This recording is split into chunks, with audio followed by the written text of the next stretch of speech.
जय हिंद दोस्तों, आप सभी लोग कैसे हैं। आई होप कि आप सभी लोग बहुत ही अच्छे होंगे। और आज के वीडियो में जो है आपको जो है इंडियन पॉलिटी का जो है एक टॉपिक देखने को मिलेगा। तो वो कौन सा टॉपिक है, तो वो आपका है संविधान की प्रमुख विशेषताएं। यह टॉपिक जो है आपके आने वाले किसी भी एग्जाम्स के लिए जो है बहुत ही इम्पोर्टेंट रहने वाले हैं, चाहे वो आपका सेंट्रल लेवल का हो चाहे वह स्टेट लेवल का हो। एक ग्रुप डी से लेकर के आपके यूपीएससी तक सारे एग्जाम्स के लिए जो है यह वीडियो बहुत ही बेनिफिशियल रहने वाले हैं। इसीलिए इस वीडियो में हमारे साथ शुरू से लेकर के अंत तक बने रहेंगे। देखिए, इंडियन पॉलिटी में जो संविधान की प्रमुख विशेषताएं जो एक टॉपिक है, यह बहुत ही मोस्ट इम्पॉर्टेंट टॉपिक है। यदि आप इसको समझ लेते हैं तो क्या होगा कि इसके आगे आने वाले जो भी टॉपिक्स होंगे इंडियन पॉलिटी का, तो उसको समझने में आपको आसानी होगी, क्योंकि पॉलिटी जो एक सब्जेक्ट होता है वह इंटरकनेक्टेड होता है एक दूसरे टॉपिक्स से। तो जब तक आप पीछे के टॉपिक को, स्टार्टिंग के टॉपिक्स को बहुत ही अच्छे तरीके से नहीं समझेंगे तो आगे के टॉपिक्स को समझने में जो है थोड़ा प्रॉब्लम फेस करनी पड़ेगी। तो इसीलिए आप जब भी कोई भी चीज़ पढ़े या इंडियन पॉलिटी को जब भी पढ़े तो स्टार्टिंग का जो भी टॉपिक्स हो उसको बहुत ही अच्छे तरीके से पढ़ें। और इसी दृष्टिकोण से मैं आप लोगों के लिए जो है यह टॉपिक लेकर के आई हूँ, ताकि आपको आने वाले टॉपिक्स को समझने में आसानी होगी और बहुत ही अच्छे तरीके से आप लोग समझ पाएंगे। तो चलिए हम लोग डिस्कस करते हैं भारतीय संविधान की प्रमुख विशेषताएं क्या क्या हैं, इसके बारे में हम लोग डिस्कस करेंगे। ओके, तो भारतीय संविधान की प्रमुख विशेषताओं में बात करें तो सर्वप्रथम हम लोग ये देखते हैं कि भारत की संविधान जो है वह किस तरह की संविधान है। उसके बाद यहाँ पे किस तरह की सरकार व्यवस्था है। तो चलिए हम लोग डिस्कस कर लेते हैं। यहाँ पे एक एक करके जो हम लोग यहाँ पे देख ही लेते हैं कि क्या क्या इसकी विशेषताएं हैं। तो देखिए, सर्वप्रथम भारतीय संविधान की प्रमुख विशेषताओं की हम लोग बात करें तो प्रस्तावना आ जाती है। संविधान की प्रमुख विशेषताएं क्या है कि प्रस्तावना आ जाती है। वैसे अमेरिका के संविधान में भी जो है सर्वप्रथम प्रस्तावना को शामिल किया गया है, लेकिन भारत के संविधान में भी जो है प्रस्तावना को जो है संविधान में जो है शामिल किया गया है। वैसे हम लोग प्रस्तावना के बारे में एक स्पेशल वीडियो जो है, इससे पहले वाले जो वीडियो है इंडियन पॉलिटी का, हम लोग उसमें आप लोगों को प्रोवाइड करा चुकी हूँ। आप लोग जो है इस वीडियो को देखने से पहले उस वीडियो को ज़रूर देखें, ताकि आप लोगों को यह जो है समझने में आसानी होंगी, क्योंकि मैं प्रस्तावना का वहाँ पे एक डिटेल वीडियो आप लोगों को प्रोवाइड कराई हूँ। तो प्रस्तावना के बारे में हम लोग यहाँ पे उतना डिटेल से नहीं देखेंगे, सिर्फ ये देखेंगे प्रस्तावना भी जो है एक संविधान की, भारतीय संविधान की एक क्या है प्रमुख विशेषताएं हैं।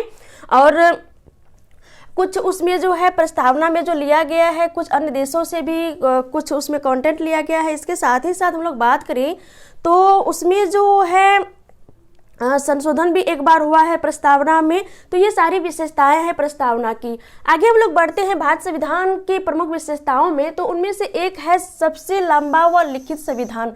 हमारा जो संविधान है वो क्या है, तो विश्व का सबसे विस्तृत, लंबा और लिखित संविधान है।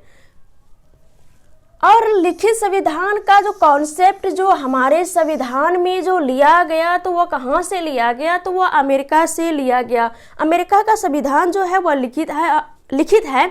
और विश्व का सर्वप्रथम जो लिखित संविधान है, और कौन सा देश का लिखित संविधान हुआ, तो वह अमेरिका का ही हुआ। और अमेरिका से ही प्रेरित होकर के जो है हमारे देश में जो संविधान जब बनाए गए, तो संविधान सभा के जो भी मेंबर थे, जो भी विद्वान थे, तो उन्होंने जो उसका जो प्रारूप तैयार किए थे संविधान का, तो उनमें से शामिल किया था लिखित संविधान को। ओके, और ब्रिटेन का संविधान जो है किस तरह का संविधान है, तो अलिखित संविधान है।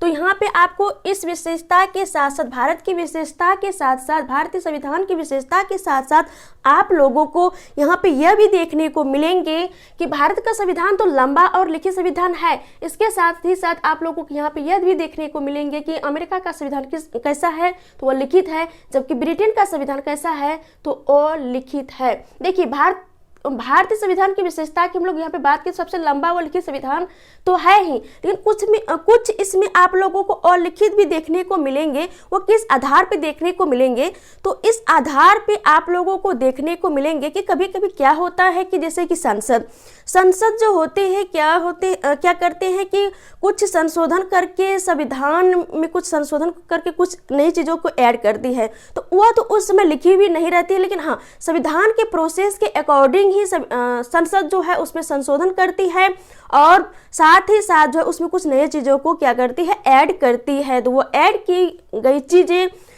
जब संशोधन होती है तब ऐड की जाती है, उससे पहले तो वो चीज़ें संविधान में नहीं लिखी हुई रहती है। तो कहीं ना कहीं यह भी कुछ अंश इसमें देखने को मिलता है। ओके, आगे हम लोग, और हाँ यहाँ पे अलिखित की बात की तो संसद तो इस तरह से करते ही हैं कि कुछ संशोधन करके उसमें कुछ ऐड करते हैं, जैसे कि सुप्रीम कोर्ट का कुछ ऐसे निर्णय आते हैं जो कि संविधान के अकॉर्डिंग निर्णय ही देते हैं, कुछ उसमें ऐड भी करते हैं। तो यह भी आप लोग इसको भी जो है देख सकते हैं, एक संसद के द्वारा संशोधन किया गया, कुछ ऐड किया गया और सुप्रीम कोर्ट के द्वारा कुछ निर्णय दिया गया। चलिए हम लोग आगे बढ़ते हैं। आगे की बात करें तो अगला जो आपका संविधान की प्रमुख विशेषताओं में आप लोगों को देखने को मिलेंगे वह होगा आपका कि विभिन्न स्रोतों से विहित। इसका तात्पर्य हमारा यह हो गया कि हमारा जो संविधान है, हमारा जो संविधान बनाया गया, तो हमारे संविधान को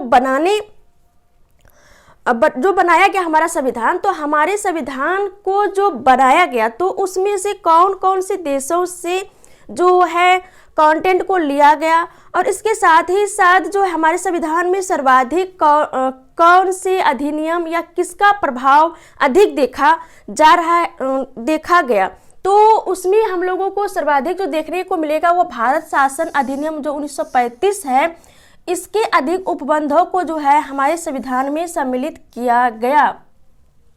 ओके, और इसके साथ ही साथ आप लोगों को यहाँ पे यह भी देखने को मिलेंगे कि राजनीतिक भाग का जो अधिकांश हिस्सा है, जैसे कि आपका कार्यपालिका हो गया, विधायिका में जैसे कि संसदीय सरकार की व्यवस्था है हमारे देश में, तो संसदीय सरकार की व्यवस्था जो हमारे देश में ली गई, हमारे संविधान में जो ली गई, वो कहाँ से ली गई, तो वो ब्रिटेन से ही ली गई है। तो यह भी ब्रिटिशों ने ही जो है भारत शासन अधिनियम को बनाए थे, तो अधिकांश उपबंध तो यहाँ से लिए गए। उसके बाद पॉलिटिकल स्ट्रक्चर को, पॉलिटिकल भाग का जो है अधिकांश हिस्सा जो है वह भी ब्रिटेन से ही लिया गया। और हमारा जब संविधान बनाया जा रहा था तो क्या हुआ कि बहुत सारे देशों के संविधान कुछ वहाँ पे जो है एक तरह से छाना गया कि कौन से संविधान में क्या विशेषता है, कौन से संविधान की क्या विशेषताएं हैं।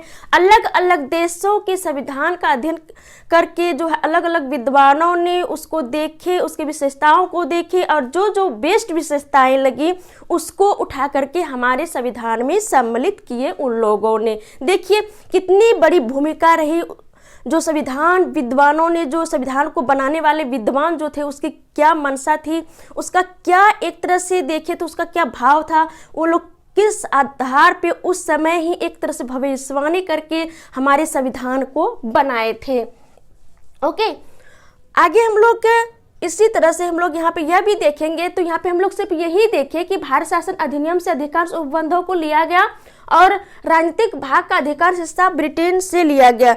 इसी आधार पे बहुत सारे कंट्रीज से जो अलग अलग विशेषताओं को जो मोस्ट विशेषताएं थी वहाँ से जो है लिया गया, हमारे संविधान में सम्मिलित किया गया कुछ विशेषताओं। जैसे आयरलैंड से जो नीति निर्देशक तत्व हो गया आपका, उसके बाद मूल कर्तव्य जो है रसिया के संविधान से लिया गया। उसी तरह से मौलिक अधिकार आपका जो है कहाँ से लिया गया, तो अमेरिका के संविधान से लिया गया।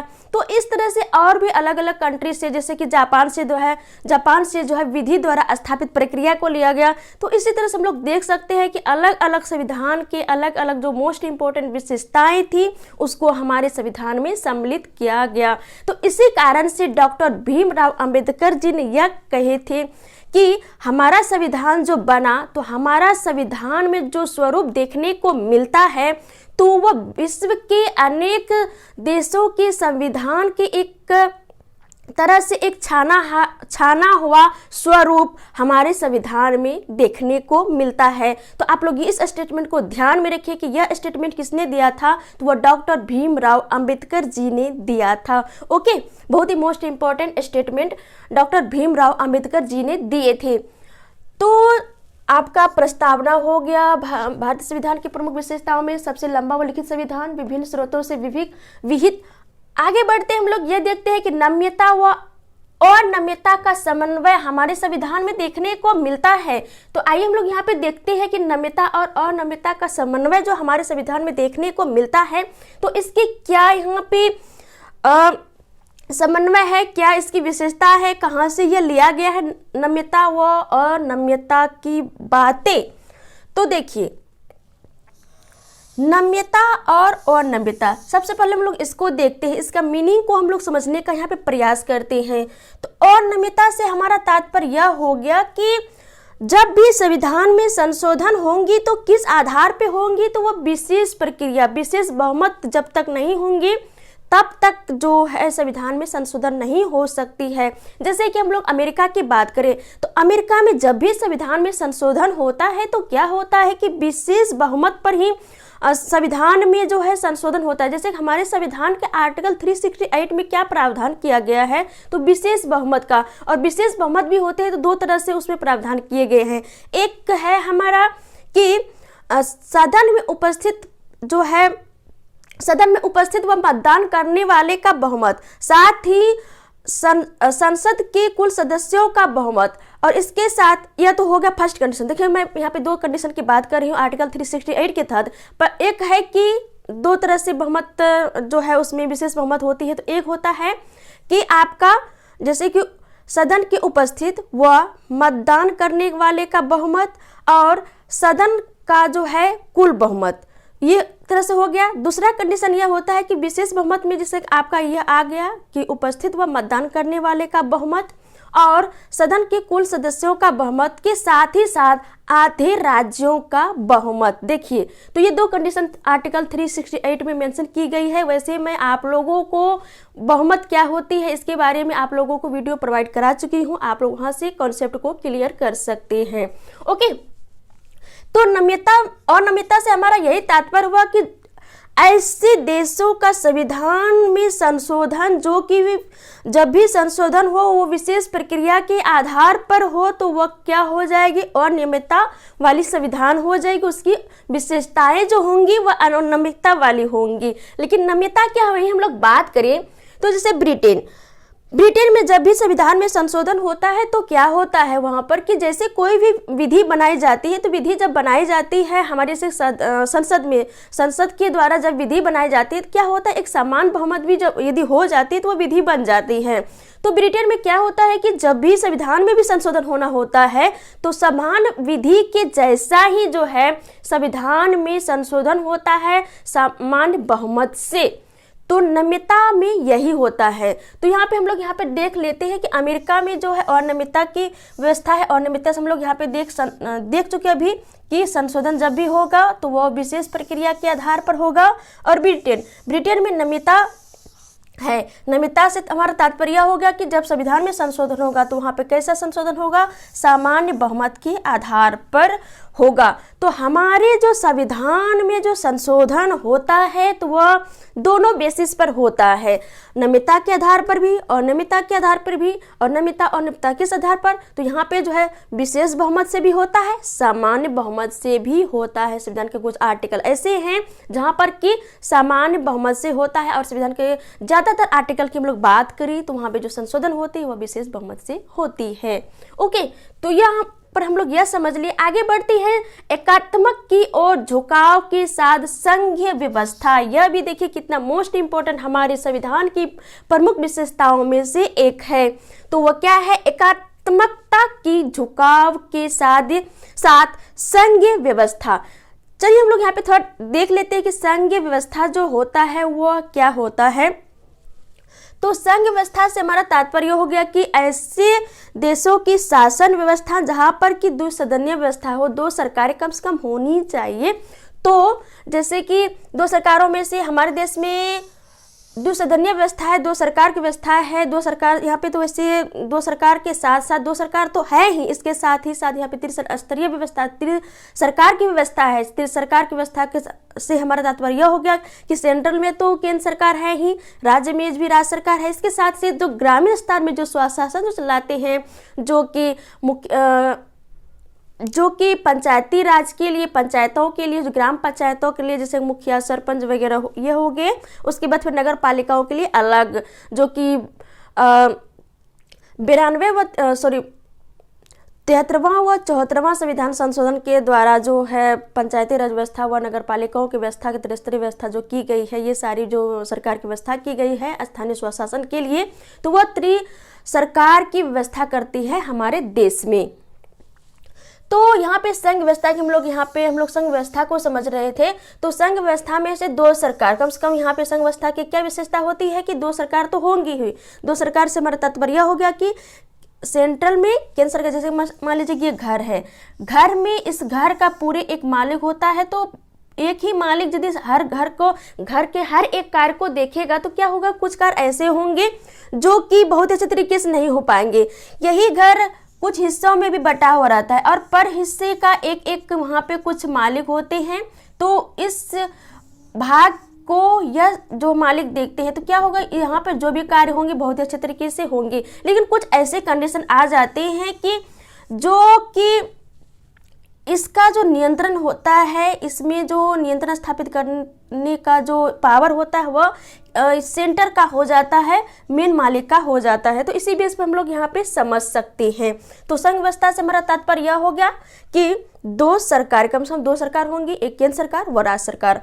और शक्तियों का विभाजन, दूसरी विशेषता बात करें हम लोग संघ व्यवस्था की, तो शक्तियों का विभाजन होता है। शक्तियों से विभाजन हमारा तात्पर्य यह हो गया कि हमारे संविधान की जो अनुसूची 7 है, तो अनुसूची 7 में जो है सरकार की जो भी शक्तियों का विभाजन है तो उसके व्याख्या किया गया है। तो क्या क्या व्याख्या किया गया है, तो एक होता है संघ सूची, राज्य सूची, समवर्ती सूची।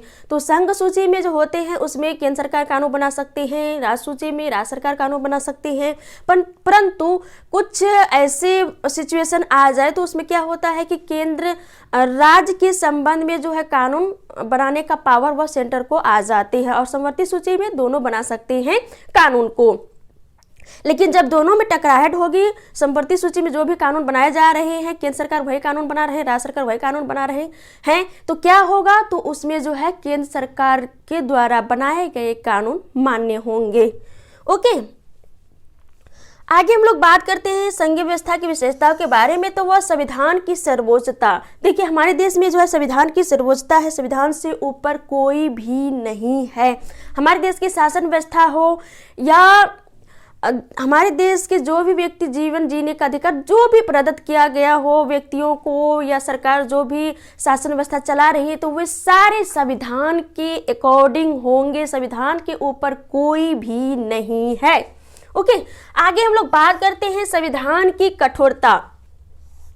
देखिए संविधान की कठोरता से हमारा तात्पर्य यह है कि हमारे देश में जो है संघ व्यवस्था का एक जो विशेषता है वह संविधान की कठोरता भी इंगित करती है। कठोरता से हमारा तात्पर्य यह हो गया कि कुछ ऐसे संविधान के मूलभूत जैसे ढांचे हैं, तो मूलभूत ढांचों का जो है आर्टिकल 368 के तहत भी जो है उसमें संशोधन नहीं किया जा सकता है। तो यह कहीं ना कहीं संविधान की जो है कठोरता को इंगित करता है, और हमारा संविधान कठोरता के साथ लचीलापन भी है। तो आगे हम लोग यहाँ पे देखेंगे।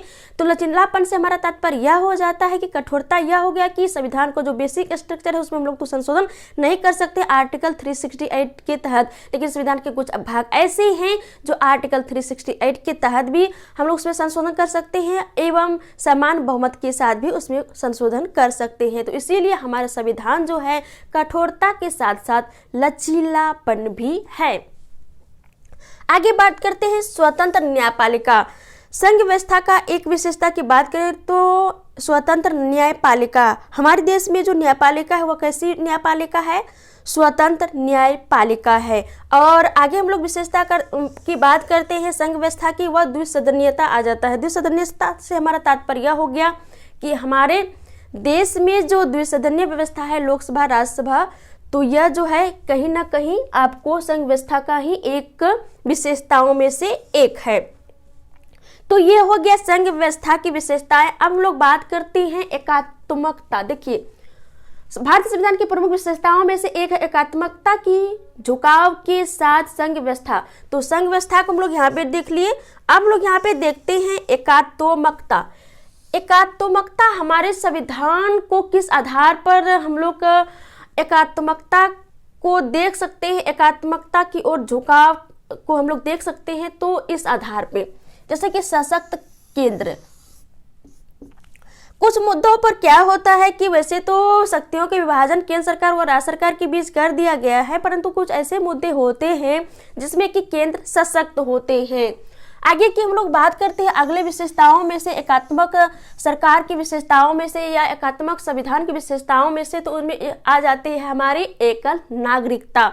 देखिए, जैसे अमेरिका की हम लोग बात करें तो अमेरिका में द्विनागरिकता होती है। द्विनागरिकता किस आधार पर होती है, जैसे कि अमेरिका में जो है 50 वहाँ पे राज्य हैं। कितने राज्य हैं वहाँ पे? 50 राज्य हैं। तो 50 राज्यों में से जो है 50 राज्य में कोई मान लीजिए एक राज्य का नागरिक है, तो उस राज्य का नागरिकता भी होगा उसके पास, और उसके साथ ही साथ अमेरिका का भी नागरिकता होगा। तो एक व्यक्ति के पास, वहाँ अमेरिका के एक व्यक्ति के पास दो नागरिकता होती हैं, लेकिन हमारे देश में एक ही नागरिकता होती है, चाहे कोई भी चाहे वह कोई भी स्टेट से जो है वह बिलोंग करता हो। आगे हम लोग बात करते हैं अखिल भारतीय सेवाएं। देखिए, हमारे संविधान के आर्टिकल 312 या अनुच्छेद 312, हम लोग यह भी कह सकते हैं इसको, अनुच्छेद 312 में जो है अखिल भारतीय सेवाओं के बारे में जो है बताया गया है। और अखिल भारतीय सेवाएं जो है वह एकल सेवाएं हैं। यही सेवाएं जो है केंद्र में भी अपनी सेवा देती है और यही सेवाएं जो है राज्यों में भी अपनी सेवाएं देती हैं। आगे हम लोग बात करते हैं एकीकृत न्यायपालिका। देखिए, हमारे संविधान में जो है एकीकृत न्यायपालिका की व्यवस्था की गई है। और एकीकृत न्यायपालिका किस आधार पे कि यहाँ पे अलग अलग राज्यों के लिए जो है अलग व्यवस्था नहीं की गई है, बल्कि एक ही है। जैसे कि एकीकृत न्यायपालिका में आपको सर्वोच्च में आ जाएगा सुप्रीम कोर्ट, फिर उसके नीचे आ जाएगा आपका हाई कोर्ट, फिर इसके नीचे आपका जो आ जाएगा जैसे जिला न्यायालय हो गया, इसके अधीनस्थ जो भी न्यायालय आएंगे वह इसके नीचे होंगे। तो ये सर्कल जो होता है यह एकीकृत व्यवस्था है। यह अलग अलग राज्यों के लिए नहीं है कि एक राज्यों में सुप्रीम कोर्ट होगा, फिर हाई कोर्ट होगा, फिर अलग जो है इसके अधीनस्थ न्यायालय होंगे, ऐसी व्यवस्था नहीं है। यह सारे जो है सभी राज्यों के लिए एक ही व्यवस्था है। तो इसीलिए जो है हमारे संविधान की एक विशेषताओं में से यह भी आ जाती है कि हमारे संविधान की विशेषताओं में से यह है एकीकृत न्यायपालिका। लेकिन हम लोग अमेरिका की बात करें तो अमेरिका में क्या हो जाता है कि वहाँ पे न्यायपालिका भी दो तरह से होते हैं। राज्य में कोई भी मुद्दा होगा तो वह राज्य के अंतर्गत जो भी वहाँ की शक्तियाँ, उसके बाद वहाँ पे जो भी निर्णय देने होंगे तो वह राज्य के न्यायपालिका के द्वारा दिया जाएगा। और सेंट्रल के लिए एक अलग न्यायपालिका होते हैं और सेंट्रल के जो भी निर्णय दिए जाएंगे वह सेंटर के न्यायपालिका के द्वारा दिया जाएगा। लेकिन हमारे देश में एक ही न्यायपालिका है और जिसका सर्वोच्च होता है सुप्रीम कोर्ट।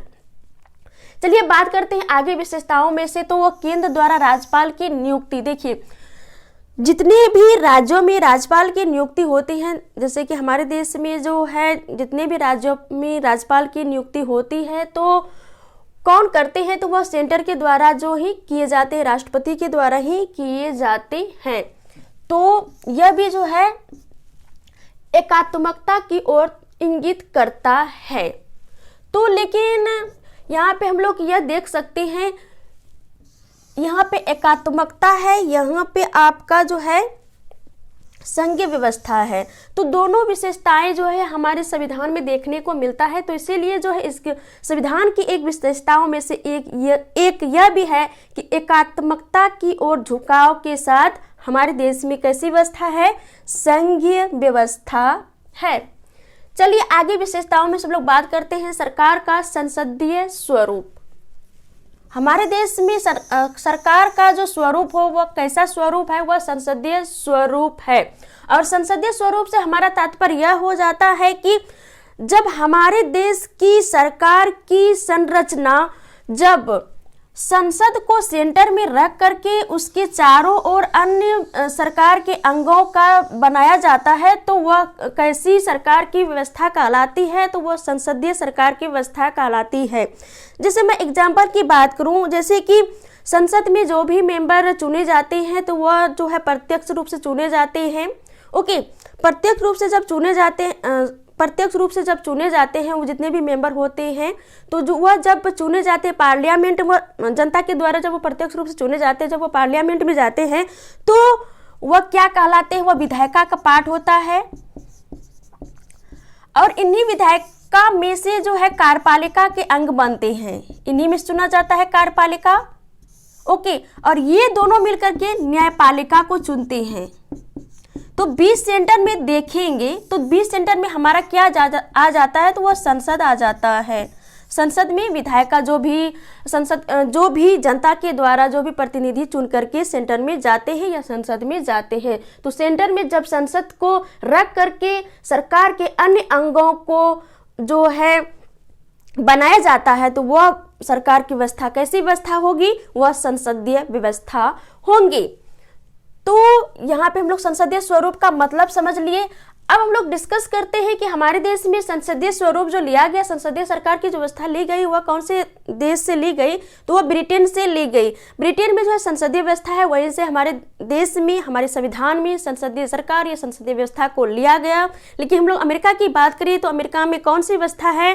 तो अमेरिका में अध्यक्षीय व्यवस्था है। वहाँ पे कैसी सरकार है? अध्यक्षीय सरकार है। वहाँ पे राष्ट्रपति ही जो होते हैं वह देश का अध्यक्ष होते हैं, वहाँ पे प्रधानमंत्री नहीं होती है। जबकि हमारे देश में राष्ट्रपति के साथ साथ संवैधानिक प्रमुख राष्ट्रपति के साथ साथ वास्तविक प्रमुख प्रधानमंत्री भी होते हैं। ओके, लेकिन हम लोग यहाँ पे तो अमेरिका के बारे में थोड़ा डिस्कस कर लिए, उसके बाद ब्रिटेन के बारे में हम लोग थोड़ा डिस्कस कर लिए क्योंकि ब्रिटेन से ही हमारे देश में संसदीय स्वरूप को लिया गया। तो लेकिन फिर भी यहाँ पे आप लोगों को कुछ डिफरेंस देखने को मिलेंगे ब्रिटेन और भारत के संसदीय स्वरूप में।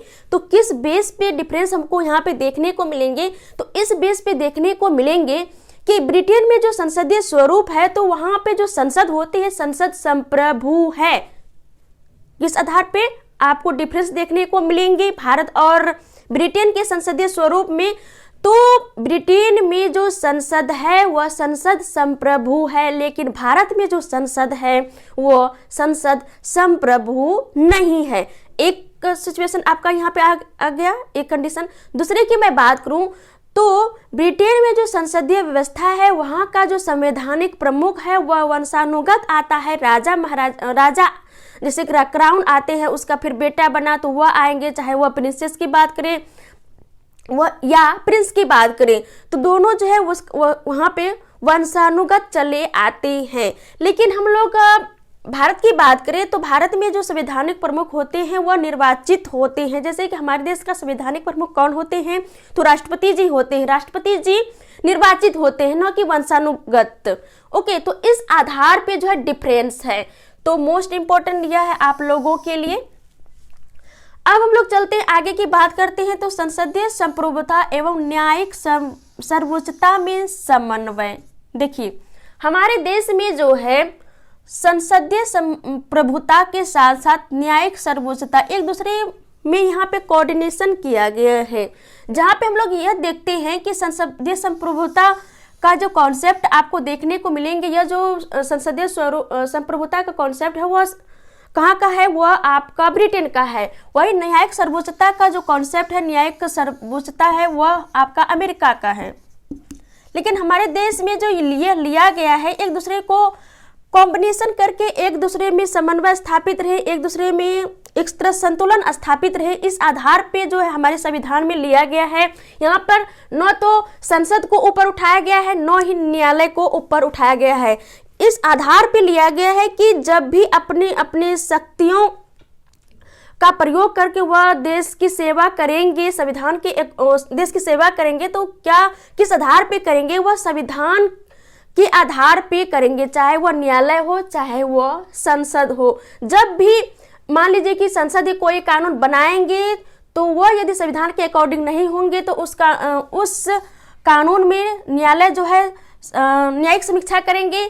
और इस आधार पर इसी तरह से जब भी न्यायालय कोई मान लीजिए निर्णय दिए और वह निर्णय जो है संसद को लगे कि इस निर्णय को जो है ये देश की सेवा के लिए नहीं है, देश की सेवा में कहीं ना कहीं जो उस तरह से नहीं अपनी योगदान दे रही है, तो उसमें क्या कर सकते हैं कि संसद जो है संविधान में संशोधन करके जो है उस निर्णय को वह चेंज कर सकते हैं, उसमें कुछ बदलाव लाने की कोशिश कर सकते हैं। तो यहाँ पे क्या हो गया कि हमारे देश में जो संविधान में जो व्यवस्था की गई है संसदीय संप्रभुता व न्यायिक सर्वोच्चता में, दोनों में कोऑर्डिनेशन किया गया है।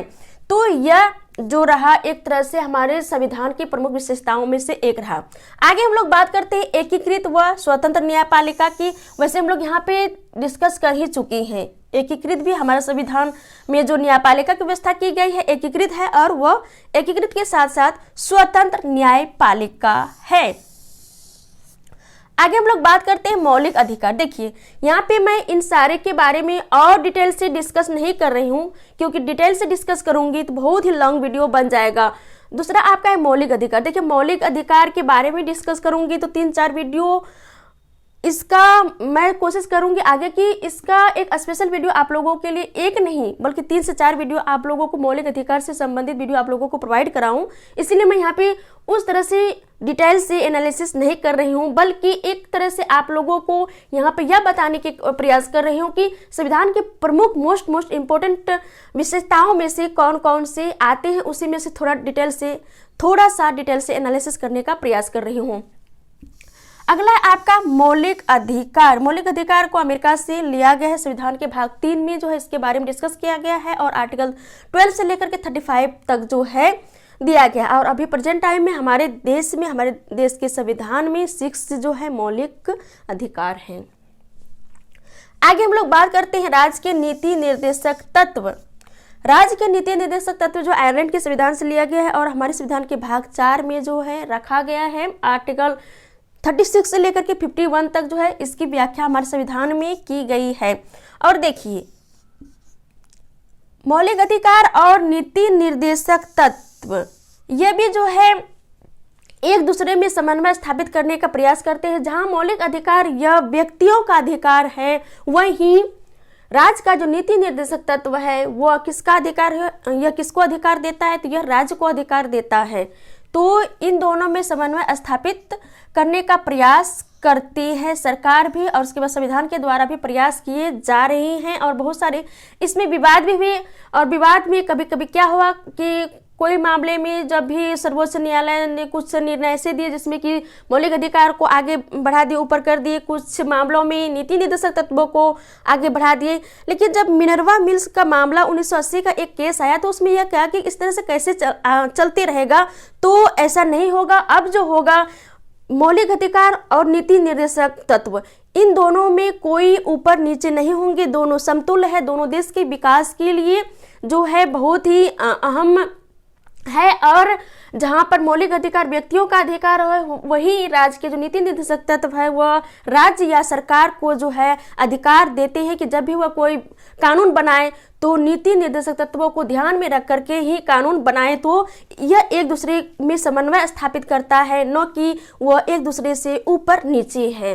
तो आगे हम लोग बात करते हैं मौलिक कर्तव्य। देखिए मौलिक कर्तव्य जो है हमारे संविधान के हमारा संविधान जब बना तो मूल संविधान में मौलिक कर्तव्य के बारे में वहाँ पे मेंशन नहीं किया गया था, वहाँ पे जिक्र नहीं की गई थी। परंतु जो 42वां संविधान संशोधन 1976 में हुआ था तो उस समय 10 मौलिक कर्तव्य को जोड़ा गया, और मौलिक कर्तव्य को रसिया से लिया गया है, और हमारे संविधान के आर्टिकल 51A में जो है इसको रखा गया। और उसके बाद जो है 86वां संविधान संशोधन जब 2002 में हुआ तो तब क्या हुआ कि 11वां जो है मौलिक कर्तव्य को जो है हमारे संविधान में जोड़ा गया, और प्रेजेंट टाइम में जो है 11 मौलिक कर्तव्य हैं।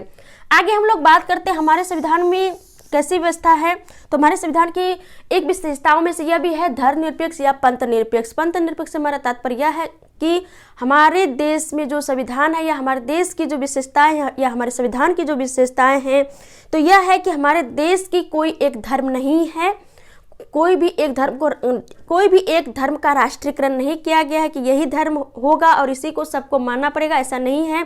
बल्कि हमारे देश में जितने भी अलग अलग धर्म व अलग अलग पंथ के जो समुदाय के लोग हैं, सबको स्वतंत्रता दी गई है कि आप अपने पंथ को मान सकते हैं, उसकी उपासना कर सकते हैं, उसका प्रचार प्रसार कर सकते हैं। ओके, आगे की हम लोग बात करते हैं सार्वभौमिक वयस्क मताधिकार। देखिए, हमारे देश में जो हमारे देश की संविधान की विशेषताओं में से जो एक है वह है वयस्क मताधिकार, जो कि कोई भी व्यक्ति जब वयस्क होते हैं, जब 18 वर्ष के पूरे हो जाते हैं, तो उसको मत का दान करने का अवसर प्रदान होता है या मिलता है उसको। आगे की हम लोग बात करते हैं एकल नागरिकता, वैसे हम लोग यहाँ पे डिस्कस कर लिए हैं इसके बारे में। चलिए आगे बात करते हैं त्रिस्तरीय सरकार की। देखिए, हमारे देश में जो है 1992 से पहले द्विसरकार की व्यवस्था थी। द्विसरकार का मतलब आपका यह हो गया कि सेंटर में एक सरकार और राज्य में एक सरकार। लेकिन जब 73वां व 74वां संविधान का संशोधन हुआ, तो उसके बाद जो है संविधान में 9वीं अनुसूची को जोड़ी गई, 11वीं अनुसूची को जोड़ी गई। 11वीं अनुसूची के तहत आपको जो है क्या किया गया, 11वीं अनुसूची के तहत जो पंचायती राज व्यवस्था की गई और 12वीं अनुसूची के तहत जो है 74वां जब संविधान संशोधन हुआ, 73वां संविधान संशोधन 1992 के तहत 11वीं अनुसूची को जोड़ी गई, उसमें पंचायती राज की व्यवस्था किया गया। और 74वां संविधान संशोधन के तहत जो है 1992 में ही जो क्या किया गया कि नगर पालिका की व्यवस्था की गई और 12वीं अनुसूची हमारे संविधान में जोड़ी गई। उस आधार पर जो है हमारे देश में त्रिस्तरीय सरकार की व्यवस्था की गई। तो ये रहा आपकी त्रिस्तरीय सरकार। आगे हम लोग बात करते हैं स्वतंत्र निकाय। देखिए, हमारे देश के संविधान की जो विशेषताओं में से तो ये रहा कि अलग अलग सरकार की यह व्यवस्थाएं और किस आधार पर होंगे, क्या क्या उसका जो है कौन संप्रभु होंगे कि सब एक दूसरे में वह समन्वय स्थापित करते रहेंगे। तो उन्हीं में से यह भी है कि स्वतंत्र निकाय। क्या है? स्वतंत्र निकाय। इन सारे के अलावा हमारे संविधान की विशेषताओं में से यह भी है कि स्वतंत्र निकाय भी स्थापित कर सकते हैं। सरकार के अलावा स्वतंत्र निकाय की भी व्यवस्था हमारे संविधान में की गई है। तो स्वतंत्र निकाय से हमारा तात्पर्य क्या हो गया, कौन कौन से स्वतंत्र निकाय के अंतर्गत आते हैं, तो चलिए हम लोग बात करते हैं। तो पहला आपका आ गया निर्वाचन आयोग। देखिए, निर्वाचन आयोग जो होता है केंद्र के लिए अलग होते हैं। जैसे केंद्र की हम लोग बात करें तो जैसे कि आपका राष्ट्रपति हो गया, उपराष्ट्रपति हो गया, जैसे कि राष्ट्रपति हो गए, उपराष्ट्रपति हो गए। उसके बाद चाहे आपका लोकसभा हो चाहे राज्यसभा, लोकसभा या राज्यसभा का मेंबर का चुनाव कराने के लिए हो गया। उसके बाद आपका जो राज्य में जो भी आपका जो विधानमंडलों में जो चुनाव कराए जाते हैं, तो ये सारे हो गए। तो वो किसके द्वारा किए जाते हैं, तो वो जो है केंद्र निर्वाचन आयोग के द्वारा किए जाते हैं। और एक होता है राज्य निर्वाचन आयोग। तो राज्य निर्वाचन आयोग क्या करते हैं, तो राज्य निर्वाचन आयोग जो है जो स्थानीय स्तर के जो त्रिस्तरीय सरकार की जो व्यवस्था की गई उसमें जो निर्वाचन होते हैं वह राज्य निर्वाचन आयोग करती हैं। ओके, आगे हम लोग बात करते हैं CAG। CAG से हमारा तात्पर्य यह हो गया कंट्रोलर ऑडिटर जनरल, जिसको हम लोग महानियंत्रक लेखा परीक्षक भी कहते हैं। इसकी व्याख्या हमारे संविधान के आर्टिकल 148 से लेकर के 151 तक की गई है। और यह क्या करते हैं, तो यह जो है केंद्र सरकार का जो केंद्र सरकार की जो भी लेखा जोखा होती है तो उसका ऑडिटिंग के साथ साथ राज्य सरकार का अकाउंटिंग प्लस ऑडिटिंग का कार्य करती है। कौन? CAG।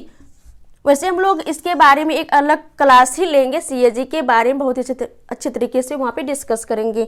आगे हम लोग बात करते हैं संघ व राज्य लोक सेवा आयोग के बारे में। देखिए, संघ व राज्य लोक सेवा आयोग से संबंध यह हो गया कि संघ लोक सेवा आयोग आपका हो गया कि UPSC जो भी प्रशासनिक व्यवस्था के लिए जो है जैसे कि अखिल भारतीय सेवा, यूपीएससी से हमारा तात्पर्य यह हो गया अखिल भारतीय सेवा, जो कि केंद्र में सेवाएं देते हैं और उसके साथ ही साथ राज्यों में सेवाएं देते हैं। तो उसके जो भी सदस्य चयनित किए जाते हैं तो वो किसके माध्यम से, वह जो है यूपीएससी के माध्यम से चयनित किए जाते हैं। उसी तरह से राज्य के लिए जो है राज्य की प्रशासनिक व्यवस्था में जो योगदान देते हैं तो उसको चयनित कौन करते हैं, तो वह राज्य लोक सेवा आयोग करते हैं। और अलग अलग स्टेट का अलग अलग राज्य लोक सेवा आयोग होते हैं। ओके, आगे हम लोग बात करते हैं अखिल भारतीय सेवा। सॉरी, यहाँ पे हम लोग संघ लोक सेवा आयोग की जो बात किए थे, तो इसके बारे में हम लोग जैसे कि इसके अलावा अलग अलग तरह की भी सेवाओं का चयन जो करते हैं वह जो है संघ लोक सेवा आयोग करते हैं। तो उसी में से आपका एक आ जाता है अखिल भारतीय सेवा, जिसमें कि आपका आईएएस, आईपीएस और आईएफएस आ जाते हैं। तो यह जो है इसकी व्याख्या जो है हमारे संविधान के आर्टिकल 312 में किया गया। वैसे हम लोग यहाँ पर भी इसके बारे में डिस्कस किए थे। ओके, वैसे और हम लोग जो आगे आने वाले वीडियो में अखिल भारतीय सेवाओं के बारे में भी एक दो वीडियो स्पेशल इसके बारे में देखेंगे, क्योंकि देखिए ये जितने भी टॉपिक्स हैं तो ये जो है बहुत ही अच्छे तरीके से पढ़ने वाले टॉपिक्स हैं। इसके बारे में डिटेल से पढ़ने की ज़रूरत है, खास करके वैसे एग्जाम जैसे आपका स्टेट पीसीएस का हो गया, यूपीएससी लेवल का एग्जाम हो गया, तो उन सारे के लिए हर चीज़ों के बारे में बहुत ही डिटेल से जानने की वहाँ पे ज़रूरत होती है। और हाँ, यदि आप लोग ग्रुप डी लेवल की बात करें तो वहाँ पे डिटेल से जानने की उतना ज़रूरत नहीं होती है।